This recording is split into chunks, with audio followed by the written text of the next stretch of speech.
some relationships break the rules.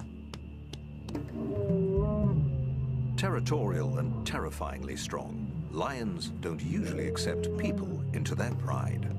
Ever get the feeling you've been surrounded by lions? I get it every day.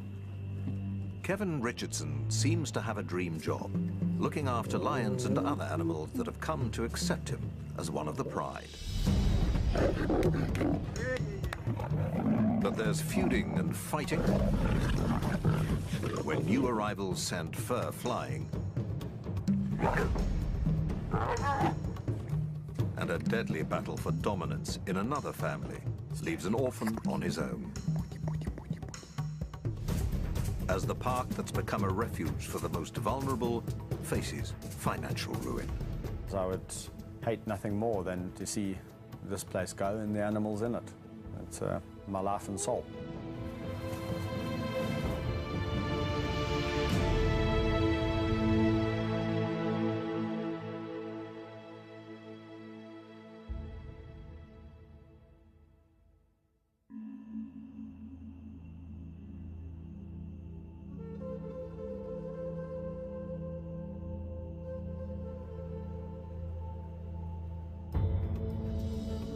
The private wildlife sanctuary, dubbed the Kingdom of the White Lion, covers almost 7 square kilometers.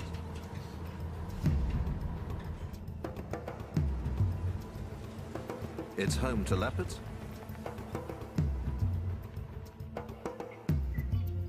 hyenas, and lions.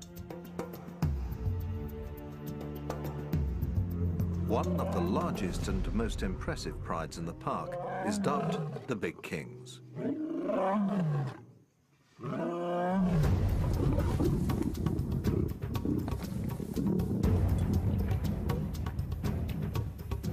The family is headed by 4 males, 2 tawny lions, Rafiki and Siam, and 2 white lions, Alex and Kaiser. But they are growing restless. White lion Kaiser is challenging the other males for dominance. Kevin fears one of them might get hurt, so he's stepping in as peacemaker. Little big boy. A little big boy. As soon as he reached sexual maturity, everything changed. And he just became interested in one thing, and that was the woman. He's just taken it upon himself to be dominant over them all the time, and he gets extremely aggressive and unpredictable. And this results in extreme fighting between him and the other lions in this group. One lioness in particular is the object of Kaiser's affection. Already battling to pay the bills, Kevin can't afford any new cubs to house and feed. Females are given contraceptive implants. But males still retain their natural mating instincts. Unable to satisfy these natural urges can make them tense and frustrated. Kaiser needs a new home before his frustrations lead to violence. It's only a matter of time before we land up with someone or some lion being killed in this group, or exorbitant vet bills, because the lion's got half his face hanging off. And that's the reason why we're going to have to move him on.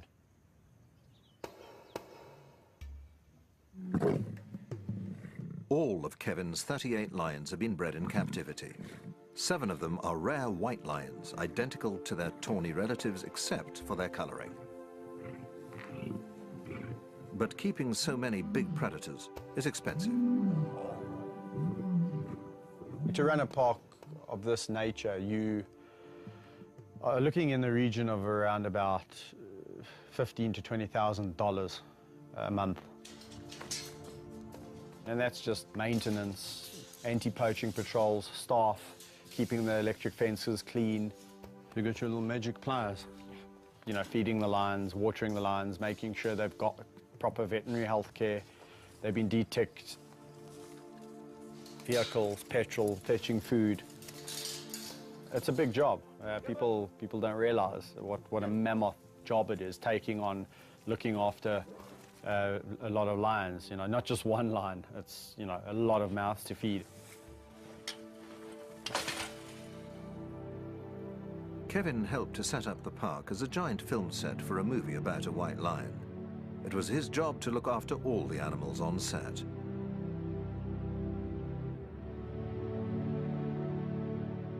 Once the film crew packed up and left, the lions stayed, joined by other cats and animals from another reserve, creating a new park, the Kingdom of the White Lion. It's hoped that profits from the film will pay to establish the park.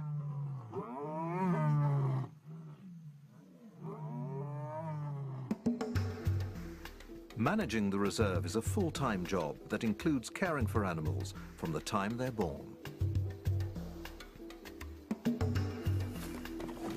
There's a nursery for cubs, like these young lions, the last to arrive before all of the lionesses in the park were implanted with contraceptives. Yeah, your tongue is rough. So this area over here is known as the nursery area, where all the orphaned or abandoned youngsters come. And in this particular case, we have two lions that are not related, Mfumo and Vayetsi, about 10 months of age. And these little hyenas were also abandoned. So they all land up here in the nursery area where they can get the care and the love and the attention that they need. The two lion cubs are growing up fast. They'll need more space and the chance to mix with adults to develop social skills needed to thrive in a pride. Incorporating the youngsters into a pride will be difficult. Newcomers are often rejected or attacked. Their easy life in the nursery is about to come to an abrupt end.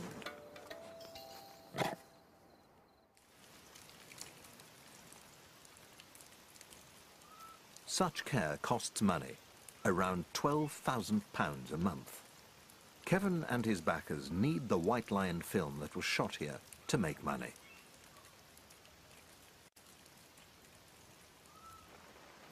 Profits are desperately needed to pay for running costs and the transformation of the reserve into a zoo for paying visitors. If the cash they need doesn't start to flow in, the park and its inhabitants face an uncertain future.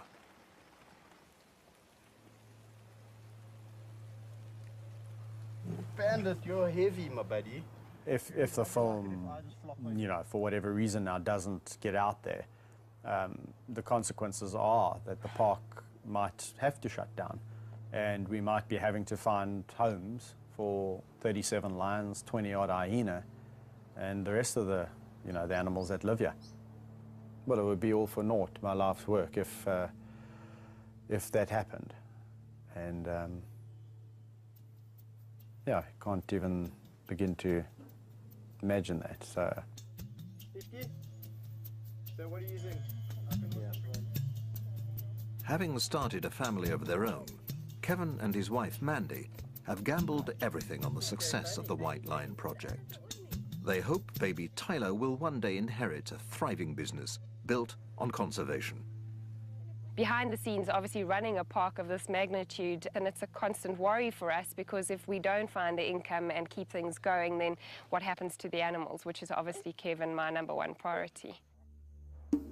On top of financial worries, managing big cats in confined spaces is a full-time job. In the wild, there's plenty of space to roam, but in an enclosure, family feuds can erupt into deadly fights. That ear's ringing. In one pride, 3 young lions are approaching the age when, in the wild, they would leave to form a pride of their own. They're starting to clash with their father. They'll have to be moved before one of them is seriously hurt. Kevin decides to relocate them to a new enclosure, together with 3 other young lions.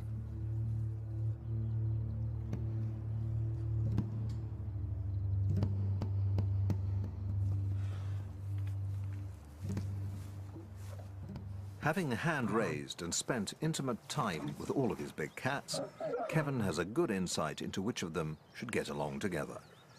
But in this case, there's an added complication. I'll tickle you to death. I'm gonna tickle you A hyena that thinks it's a lion. Spunny, the hyena, has grown up with 3 of the young lions from the time he was born.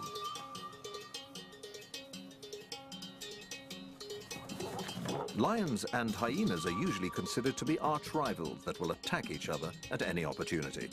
But Spunny has developed feline behaviors that would make him an outsider among other hyenas.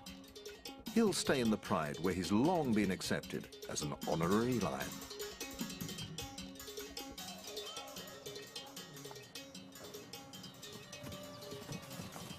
With the lions, actually, he lives a pretty cool life. He's one of the pride. They live a very lazy life.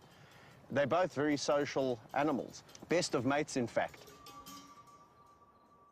Let's go. But three newcomers are joining the gang. It remains to be seen how they'll interact with a pride member that looks suspiciously like a hyena. We're going to release them today, see how it goes today, especially with Spunnies, the hyena.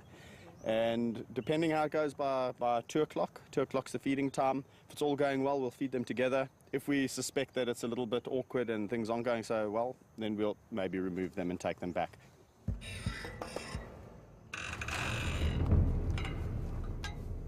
Experienced keeper Rodney Nombakana is the only other person allowed to handle animals in the reserve. Young lions are notoriously unpredictable. As the two groups meet and establish a hierarchy, nervous tension can easily turn to aggression.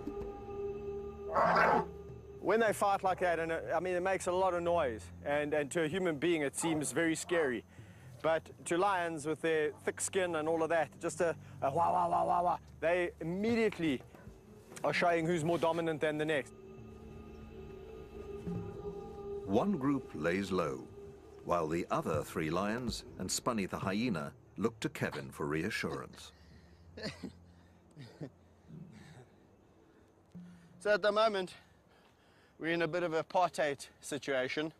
We've got this group, including Spunnies. Spunnies is on the periphery, and myself, and the three newcomers, and it's segregation.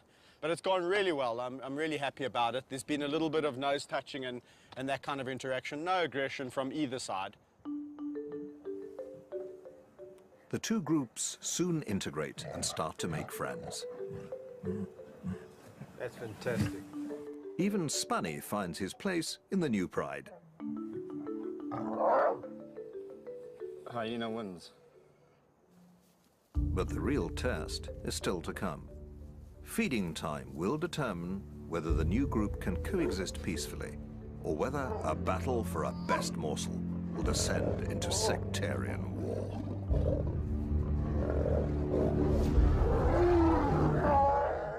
Rivalries between male lions over pack dominance rage across the plains. But only one can be crowned the king. Lion Ganglands, tonight at 8 on Nat Geo Wild.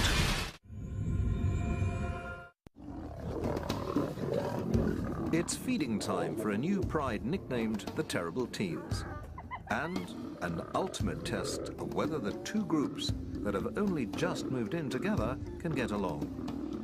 Initial squabbles subside when they realize there's enough to go around.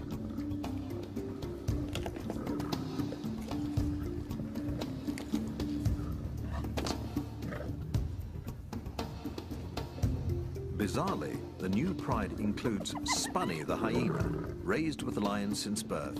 He thinks he's one of them and has been accepted as such. Lions, like people, have individual personalities that can clash when different groups are brought together. The terrible teens seem to be getting along just fine. But elsewhere in the kingdom of the White Lion Reserve, another big cat is lonely and left out. Thor was a star of a film shot in the park. The film that manager Kevin Richardson hopes will help pay for a plan to turn the reserve into a visitor attraction. Income is desperately needed to pay for the care of animals like Thor. Lions are social animals, and Thor has been on his own for far too long. But there's a shortage of suitable companions. Thor's about 7 years old now, and he's way past the age of forming new bonds with other male lions. Come. So it's not an option, you know, to put a male lion with Thor. The only option really is females. It's just a really difficult situation at the moment because the nature of the kingdom is that we've actually got far too many males compared to females. And the females that would go with Thor would have to be on the pill. And we don't really want to just acquire 2 female lions to put with Thor. Long walks provide much-needed companionship. But despite Kevin's best efforts, he is increasingly concerned that Thor is lonely.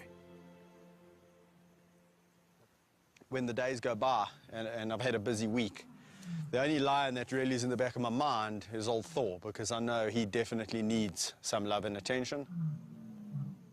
Out of all the lions I walk with, this must be my favorite because I know how much he needs this enrichment. This is really important to him, living as a bachelor. So, you know, whenever he sees me, it's like, come on, Kev, can we go for a walk? Can we go for a walk in the greater area? So I try and take him out more than the others because they've got, you know, each other's company. Hello, my big boy. What you been doing? Hey, you having fun? Despite their close friendship, Kevin realizes that the lonely bachelor needs the company of his own kind. They need to be robust females, strong enough to hold their own against the big male. Only 2 lionesses fit the bill.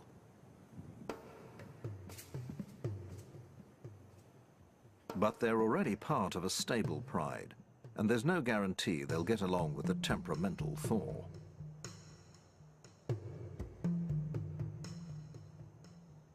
Before introducing them to the lonely bachelor, Kevin will ensure the females are fitted with contraceptive implants. He can't afford any more cubs to feed. There's a big crew of people and everyone's excited and they just want to get excited. He's counting on the coming feature film to bring in some much-needed income. But publicity shots are interrupted by yet another creature crisis, this time in the hyena den. Civil war has erupted in one of the groups.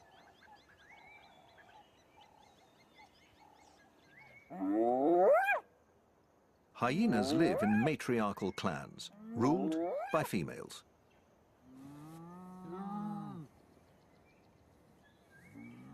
They communicate using a complex language of body movements and sounds to establish their social hierarchy.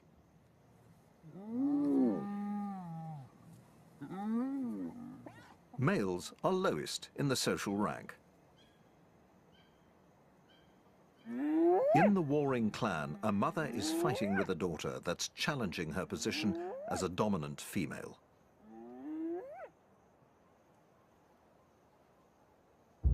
Hey, what's up with you guys? Eh? Hey, Shans? Kevin can tell that something's up in the hyena den. Hello, guys. What's the matter? Hey, what's the matter? You all acting nervous, eh? He's in for a big surprise. Corey? Hey, what's going on with you?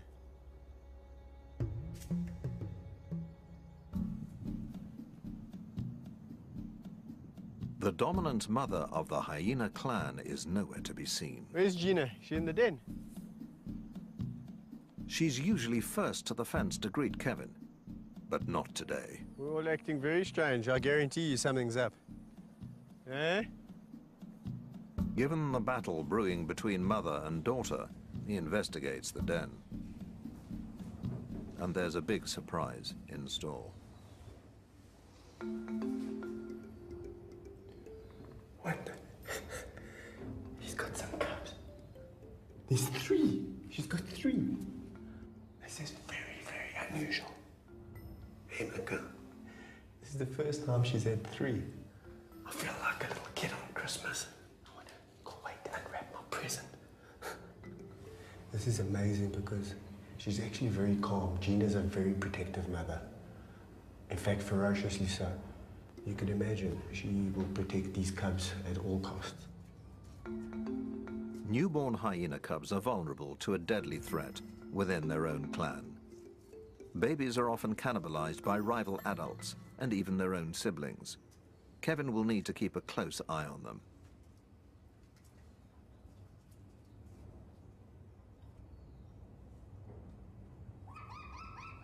Their mother is also alert to any potential threat. Hello, boy. Sure.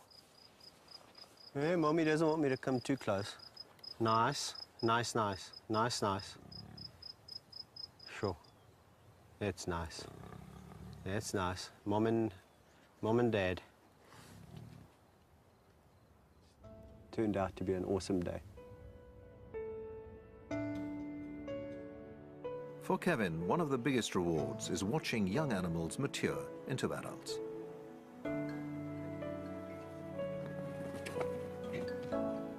And those closest to his heart are two lionesses he rescued as cubs.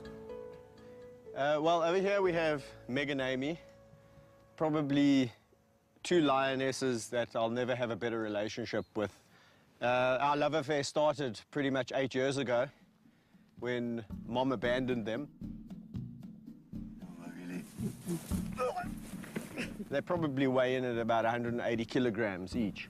But their characters are so different. Although they've had the same upbringing, the same input, the same amount of love, the same amount of discipline, Amy is a little bit more reserved, sometimes can be petulant. Meg, on the other hand, is just the most boisterous, outgoing, fun-loving lioness you'll ever come across. And that's why I can go swimming in the river with her. She's just full of confidence. If I go in the river, she wants to go in the river. Lions will usually avoid water. Meg's extraordinary behavior seems to reflect her trust in Kevin. A big adult lioness coming up, rubbing her head on your face, feeling her tongue. It's like 80-grade sandpaper doing this. You can't stop them from doing it because it's their way of showing affection. So you've just got to endure the pain, and I tell you something, it's really worth it. Kevin has worked with big cats for more than 12 years, but has been criticized by some who believe he risks his life unnecessarily.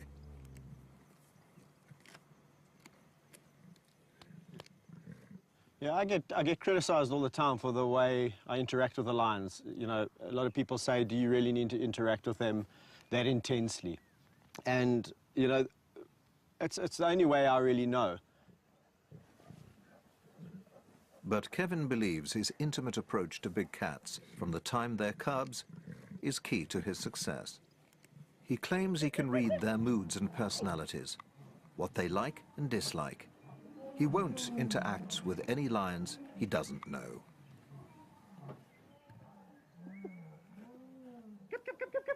Yeah, go. Amy. So Meg and Amy are just those two unique individuals that I can do this kind of thing with quite freely. And truly, if I fell asleep in this enclosure, I honestly can say I fear not that they would jump on me and try and eat me while I'm sleeping.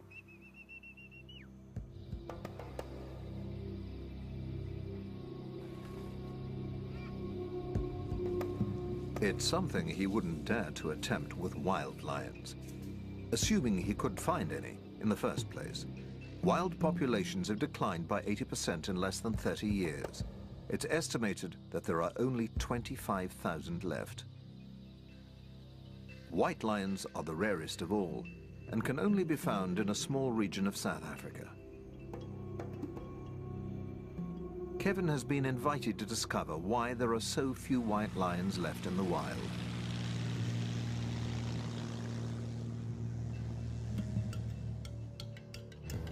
He's flying to the Timbavati Nature Reserve, part of the Greater Kruger National Park, a vast wilderness area covering more than 23,000 square kilometers.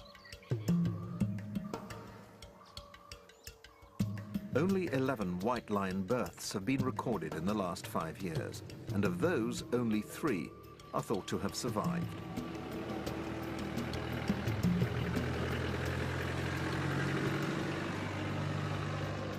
Kevin has joined Ranger Patrick O'Brien and tracker Albert Ubisi to try and find them. If they succeed, it'll be the first time Kevin has seen a white lion in the wild.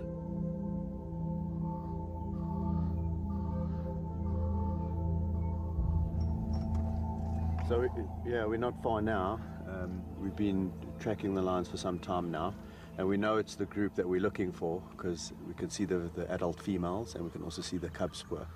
So it's just, I reckon, around the corner there. Albert's told us we should expect to find some lions, hopefully. Yeah.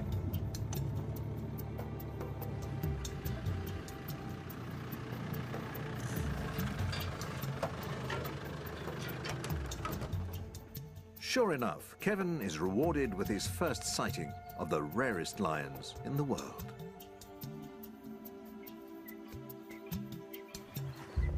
This is awesome, man. White lions display a rare recessive gene that inhibits the production of color in their fur. But they are not albinos. Their paw pads and lips are pigmented, and often their eyes are bluish instead of the usual golden brown.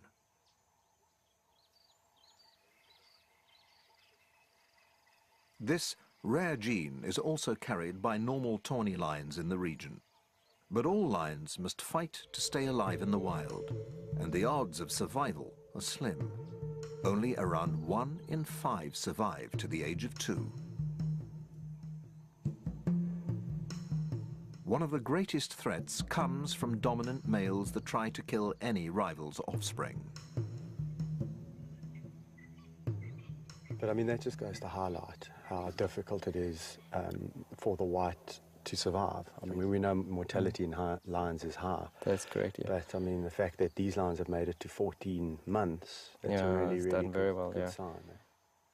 Luckily for these girls, both are females, and of course that's very important for the old pride and for us, of course, which means that girls always stay in a pride, they never emigrate.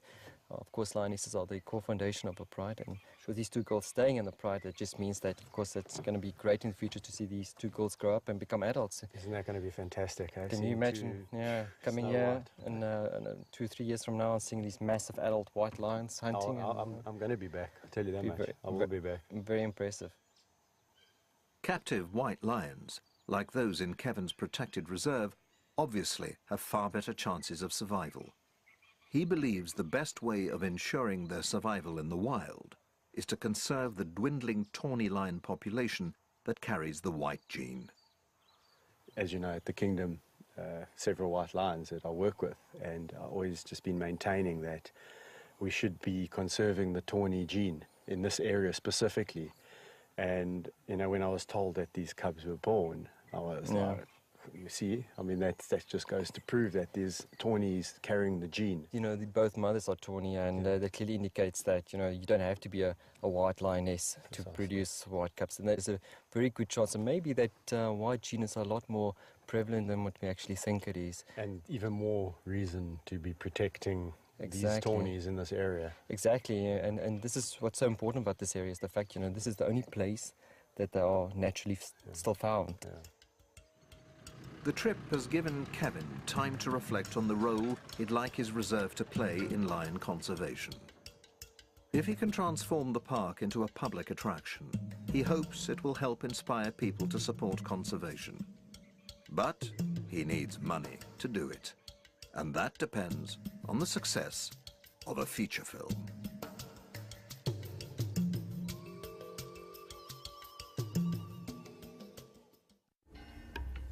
The future of the majestic animals in the kingdom of the White Lion Reserve depends on the success of a feature film starring its feline residents.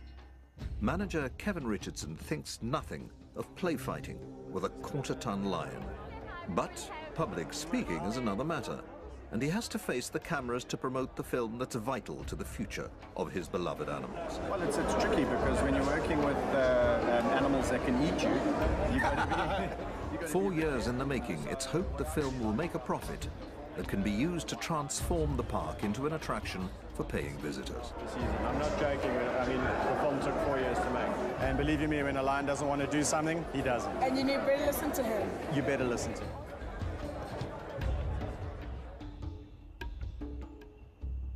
Over the following days, the movie receives its first reviews. City vibe, yeah, feline feast. 4 out of 5. The critics have been kind, but it remains to be seen whether the film is attracting enough cinema goers to turn a profit. It costs money to look after big cats like Kaiser, a white lion that's outgrowing his enclosure and ganging up on the fellow members of his pride. But there's just no room left in Kevin's reserve.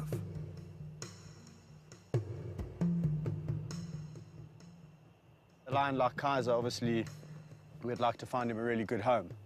So you've got to go into, the details of who's this person, how long have they been involved with lions, do they have the right documentation, what's the facility like, what's his enclosure going to be like, because he's really been used to a great life.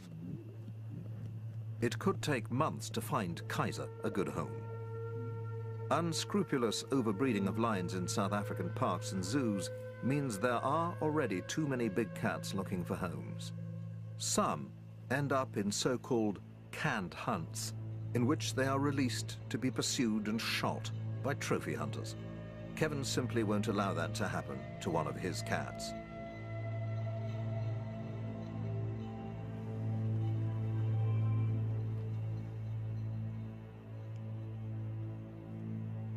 He can only hope that Kaiser calms down and stops causing trouble in his enclosure.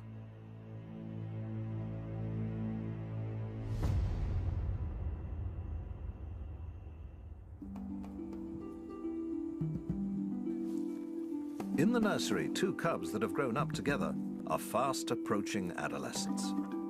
They'll have to be introduced into an adult pride to gain the confidence and social skills they'll need to thrive.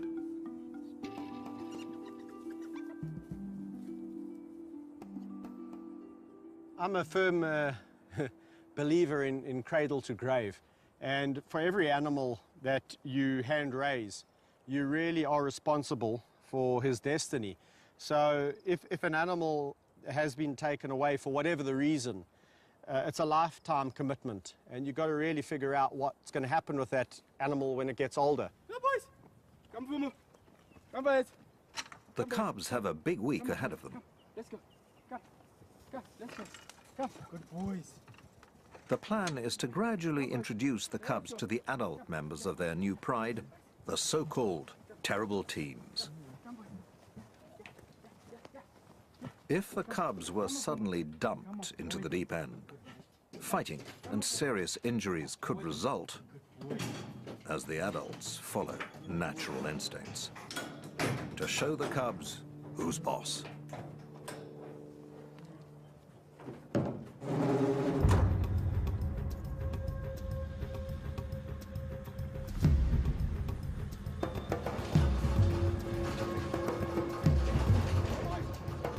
Concerned that the terrible teens may gang up on the cubs, Kevin decides to split the 6 adults into 2 groups of 3. The cubs will stay protected inside their cage in case there's any trouble.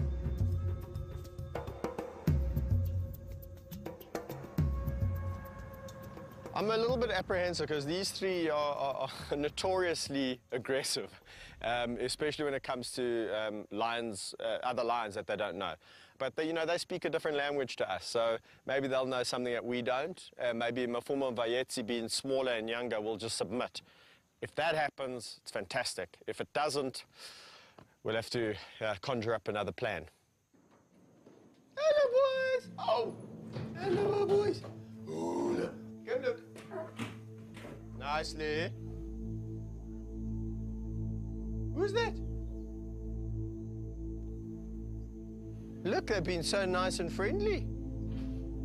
Despite Kevin's initial anxiety, the mood seems relatively relaxed. This is much, much better than I expected. This is phenomenal.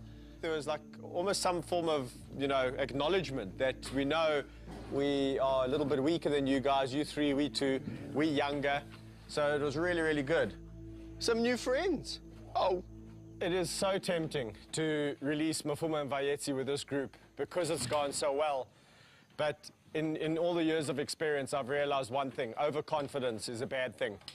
And I just think we should wait probably another 1 or 2 introductions like this before we release, because they can almost lure you into a false sense of security where you think, everything's okay. And as soon as you open this gate, it's a different story. Next, Kevin introduces the youngsters to the more unpredictable half of the terrible teen's pride. Unbelievable. Bandit. They're the oldest and most unruly trio of the group. Quickly surrounding the van, they seem to sense the new arrivals inside. Once again, the cubs are kept in the cage for their own safety. It's not the terrible teens, but one of the cubs that gets aggressive, albeit from behind the safety of a cage. Come on, be nice. Be nice. Vayetsi, why you being a naughty boy? Don't be a naughty boy. Oh, whoa, whoa, whoa, whoa. Eh? That was really incredible interaction. It went exactly opposite to how I thought. I thought the youngsters would be a lot more submissive and roll on their backs, and that these guys would show some aggression and show some authority. It was exactly the opposite. The youngsters came at them full of aggression, and these guys were completely passive. How are you doing in and amongst all of this? Kevin keeps the van open for an hour, hoping that relations will improve. Hey, Vayetsi! Okay, so I think what I'm going to do is let them all out together. We've done this a couple of times. There's hardly any interest. The only line that's really showing any form of aggression is Vayetsi. That's because he's a bit nervous. Mafumu is completely relaxed. These guys are not going to do anything bad. I think if anything, it's going to come aggression from the youngsters. These guys might give a wah, wah, wah, and it's going to be all over. So I'm going to go and let them out. Be nice. Okay. Without the protection of a cage, cub Vayetsi's bravado quickly fades into submission.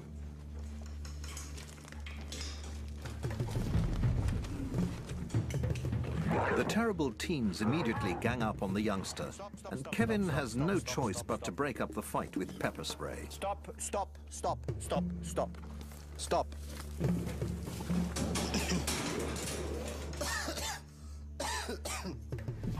I just got a hunch that it would be okay to let them all out. They're all in jolly moods, and especially the youngsters have been extremely submissive. So that's until Mr. Bandit decided to pick on them. And once he started picking on them, Bobcat came in from behind, where I had to defuse the situation with a little bit of help from a friend called pepper spray. Nice. I want nice, nice, nice, nice. In such cases, pepper spray is used as a last resort to stop fights breaking out, protecting the cats and himself. An accidental bite could prove fatal. Kevin rarely uses pepper spray, and it's always him that suffers most.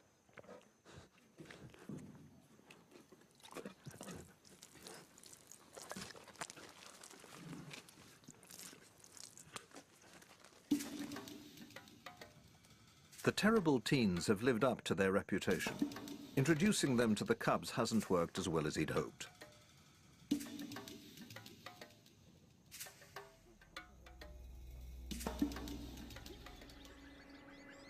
Discord seems to have spread to the hyena den, where a deadly power struggle is unfolding between a mother and daughter. Hello, Junior. Hey, Ma. How's your cub? Hey? Two of Mother Gina's newborn cubs have disappeared. What's happening? Hello, my girl. But the matriarch is out of the den and appears restless. Why are you out the den? You should be with your baby. He investigates the underground den. There's three. Hey, my girl. Hello, Gina. There's three hyenas. Hold on, I'm a bit confused here. You're not going to believe this, Oslo. That must be her cubs. I didn't even know she was pregnant. Hey, hello, my girl. Hello, Gina. Hello. The matriarch's remaining cub is still alive, but her daughter Oslo has also taken up residence in the den and given birth to 2 more new cubs. Kevin believes the daughter may have killed and eaten her mother's cubs in a battle for dominance. Yet the two seem to be coexisting peacefully enough. Kevin hopes it's the end of bloodshed in the clan. But the civil war is about to escalate. What's going on in here, guys? Eh? A mother and daughter are killing each other's cubs in a savage battle to dominate the hyena clan. My goodness, what's going on here? Eh? A total of 4 cubs have disappeared. Matriarch Gina is avoiding the den. It's a bad sign. She seems a little bit calm and friendly, and that's a bit worrying, because if she had a cub, she would be a lot more cautious and protective. The hyenas are behaving strangely. The daughter and another male are raising their tails, a clear sign of aggression. These guys are showing signs of a little bit too much aggression, and I think we should start hopping out of here, right? Kevin investigates the den that just days ago was alive with newborn cubs. Let's just see if I can entice him down here. This is crazy.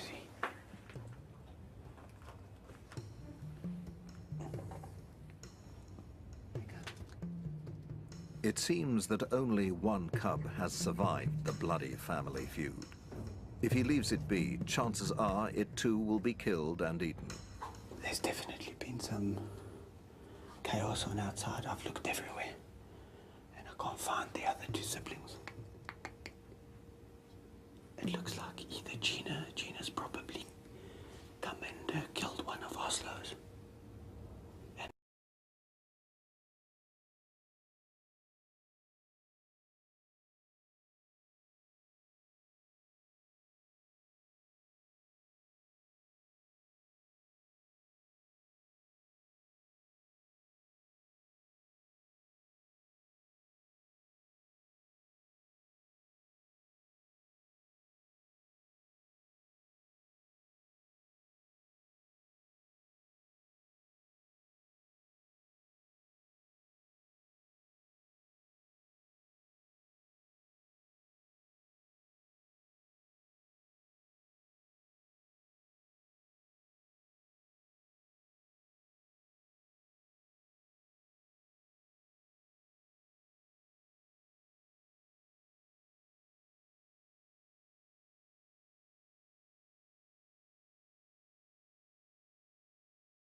hyenas and lions. One of the largest and most impressive prides in the park is dubbed the Big Kings.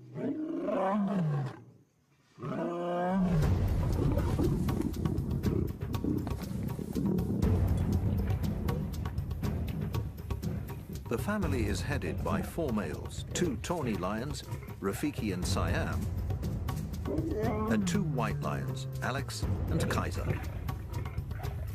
But they are growing restless.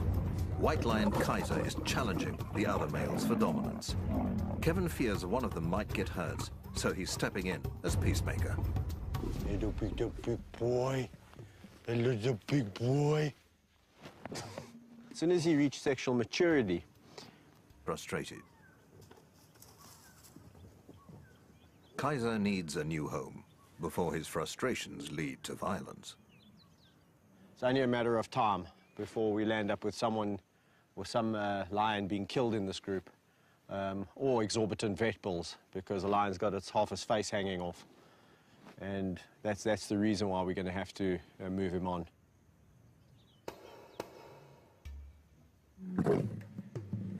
All of Kevin's 38 lions have been bred in captivity.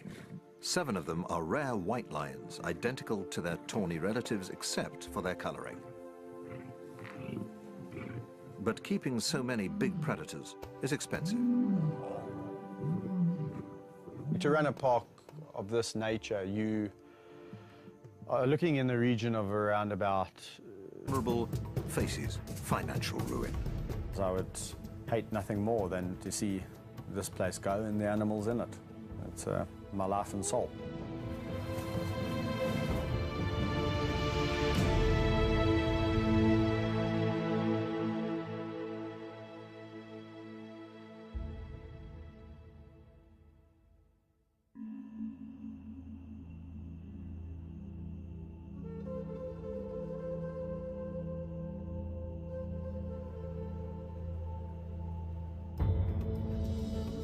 The private wildlife sanctuary, dubbed the Kingdom of the White Lion, covers almost 7 square kilometers.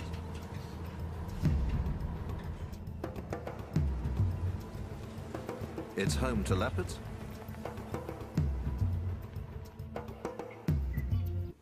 Everything changed. And he just became interested in one thing, and that was the woman. He's just taken it upon himself to be dominant over them all the time, and he gets extremely aggressive and unpredictable.